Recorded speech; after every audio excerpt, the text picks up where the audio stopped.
service of CNC Worldwide.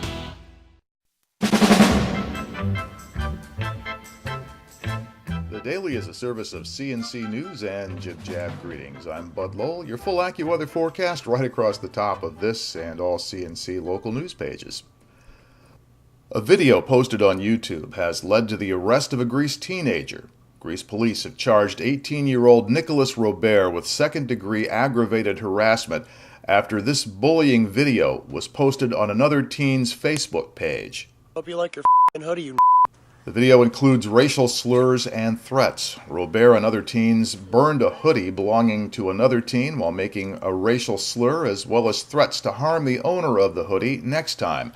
Police say the crime lay not in making the video, but in posting it online. That constitutes harassment under state law. Robert is scheduled for a date in town court, January 3rd. Bye-bye, hoodie. Slow roasting. Now arriving at the rail station is train 64. This is your scheduled at 2:14 p.m. arrival departure from Toronto, Ontario, making station stops in Syracuse, Rome, Utica, Amsterdam, Schenectady,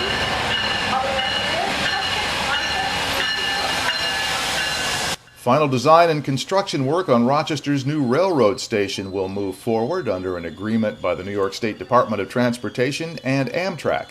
Officials from both organizations joined with Congresswoman Louise Slaughter, Senator Charles Schumer, and Rochester Mayor Tom Richards in making the announcement at the existing station on Central Avenue, downtown.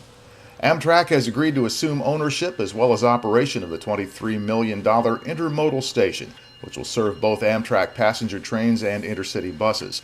With the ownership question now out of the way, the state DOT will lead the design and construction work for the project. The projected design resembles the Rochester Central Station by architect Claude Bragdon, a four-story stone building that opened in 1914 and was knocked down in 1965 in favor of a parking lot. The current prefab Amtrak station replaced it on what was supposed to be a temporary basis in 1978. The new station will be smaller, but it includes the huge arched windows that were part of Bragdon's design. It will also have track improvements and high-level platforms that will greatly improve one of the station's major problems. Currently, it is not accessible for people with disabilities. And this project is getting $15 million in federal Tiger aid, that's for Transportation Initiative to Generate Economic Recovery, thanks to Congresswoman Slaughter and Senator Schumer. The state and the Federal Railroad Administration are putting in $3.5 million, the city of Rochester $500,000. The Amtrak station serves about 144,000 passengers a year. That's up 89% over the last 5 years. Monroe County Legislature Democrats held a news conference Monday, a day before the legislature is to vote Tuesday night on the county's 2013 budget, again saying County Executive Maggie Brooks has buried the true county tax rate. Democrats have been critical of the Republican county executive's use of user fees to cover some county services instead of funding them directly from the property tax levy.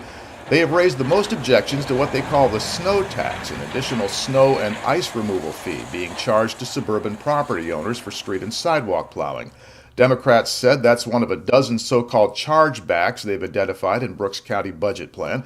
Without them, they say the actual property tax rate would be $10.29 per thousand instead of being held level at $8.99, as Brooks says in her budget summary. And the county executive responds, the cost of services and mandated county spending keeps going up, and she has tried to come up with a fair way of sharing the costs among all taxpayers short of raising taxes. The Seneca County man accused of murdering his son for insurance money pleaded not guilty to murder and insurance fraud charges in Seneca County Court.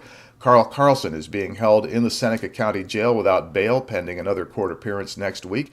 He's accused of rigging a truck so that it would fall on his son Levi while the younger man was working beneath it.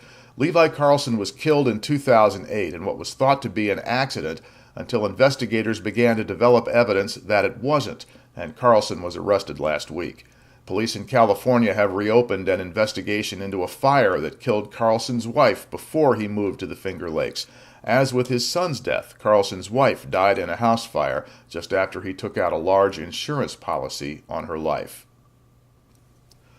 To the left of this player window, links to these and other stories, and across the bottom of the page in that gray bar, links for you. Use them to post us news that you've heard about, and things that you've read. We're a community news resource at CNC, so we want to see your birth and wedding announcements, your business openings, all that sort of thing. Just post them right to us, and you might see them here on the Daily. Next news is as it happens. Updates are when necessary. You can help us be the judge of that. I'm Bud Lowell, CNC News.